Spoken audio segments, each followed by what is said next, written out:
How's it going, YouTube? I come to you 6 months late with the first Dinobot I picked up. It's the ass hand himself, Scorn! Yes, we're finally getting a Scorn. Here he is in his Dino mode, and it's a Spinosaurus. A Spinosaurus made out of shrapnel, which is pretty awesome. Getting you a good look around the figure. We got your soft, bendy spines, the nigh invisible head hand, a very nice red on orange, which I guess is inspired from the movie. He was slightly maroon-ish in places in the movie, so why not go all out? You got your tail here covered in spikes with a convenient weapon storage spot. Pretty expressive little arms. And a very nice head sculpt, which we will take a look at. You got an underbite. Focus, damn you. What's wrong with this thing?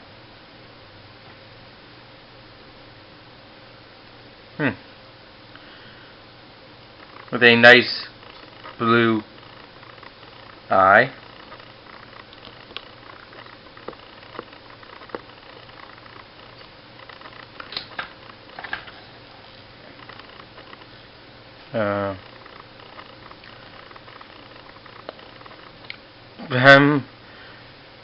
Lost for something to say.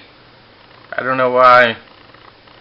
As the first Dinobot I picked up, this guy set the tone for the rest of Age of Extinction, all the way back, even a couple months before the movie came out.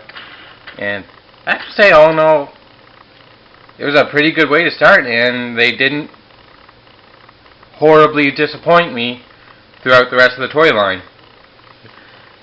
I'm neglecting the figure. Since this is a Dino mode, we'll talk posability. The head has a pin here, so you can do that Dino head turn, the rarest of maneuvers, and look very creepy. It also has an up and down right there, so you can get really expressive. And this little throat section, which goes right there. I'm going to ignore the head hand for now. And he has a fully opening mouth with some extra skin molded in, which looks great until you go, geez,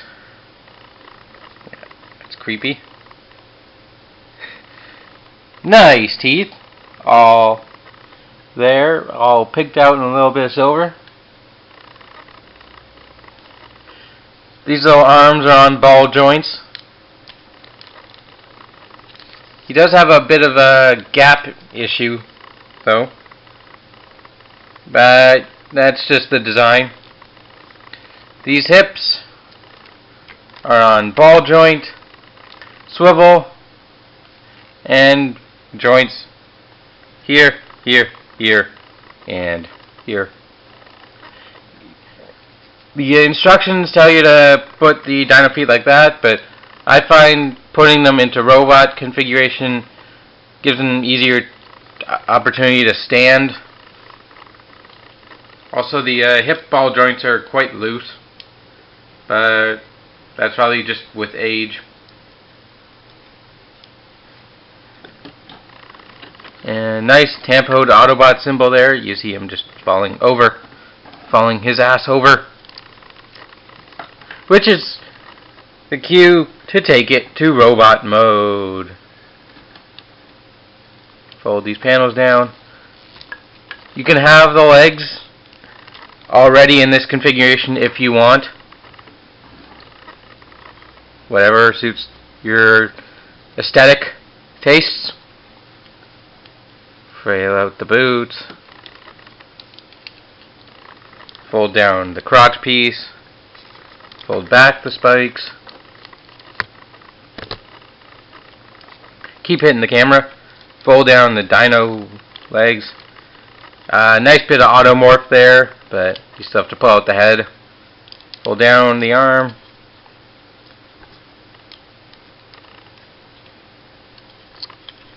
And fold out the head hand.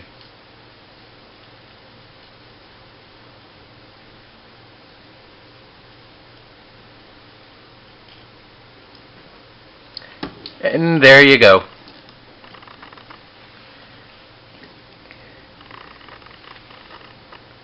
And there's Scorn in his robot mode.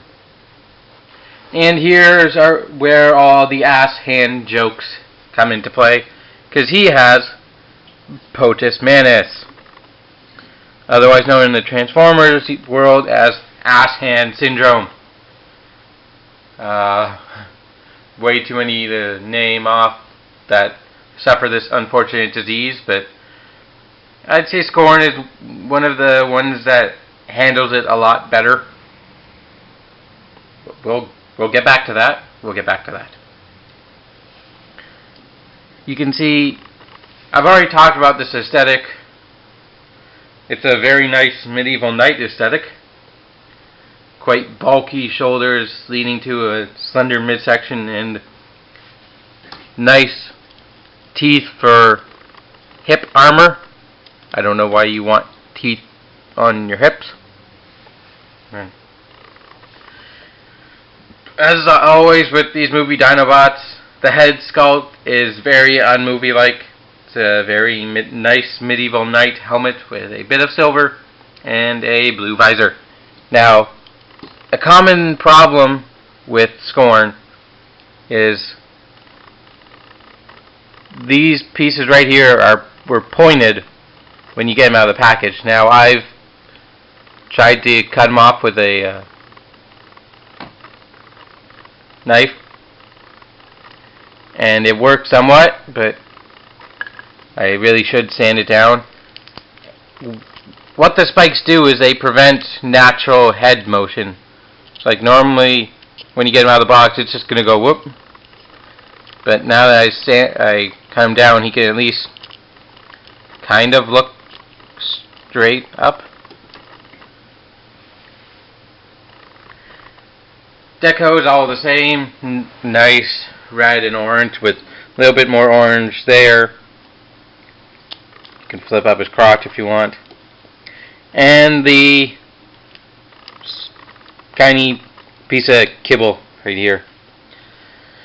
Yeah, unfortunate about that, but you can fix it, I find, by lowering it, and since the arms are on ball joints, you can have them as more armor, which is always good. More armor, more better.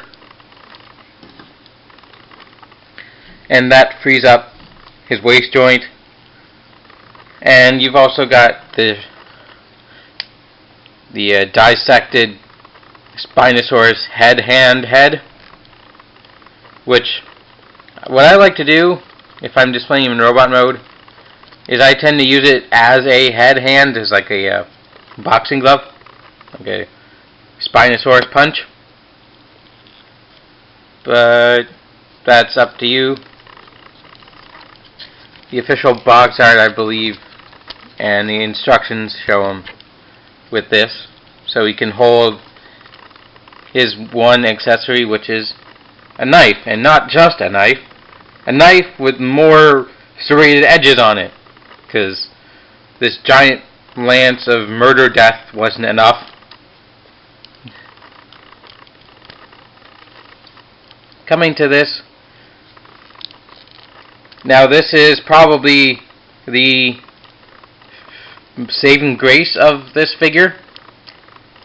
I guess it wouldn't be a saving grace, it's just the memorable point is having a whole spear for an arm. goes pretty long. It is slightly soft plastic, but it's firm enough to hold.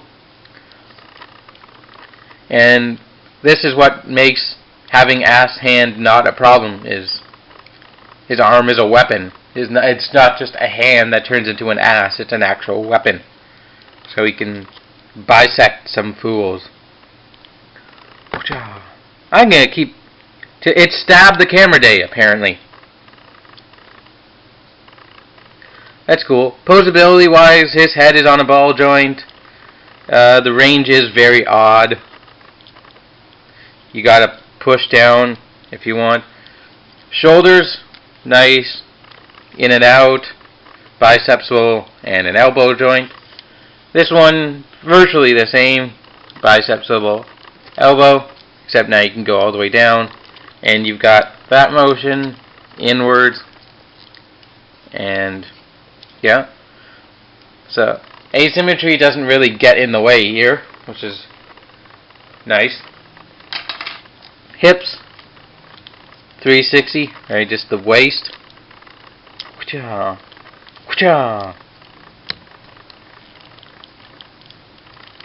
Hips on a ball joint, as mentioned.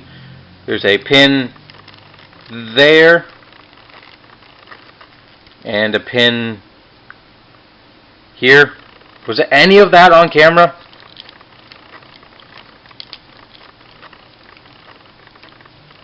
Bicep. You all heard that, but I'm not sure if it was on camera.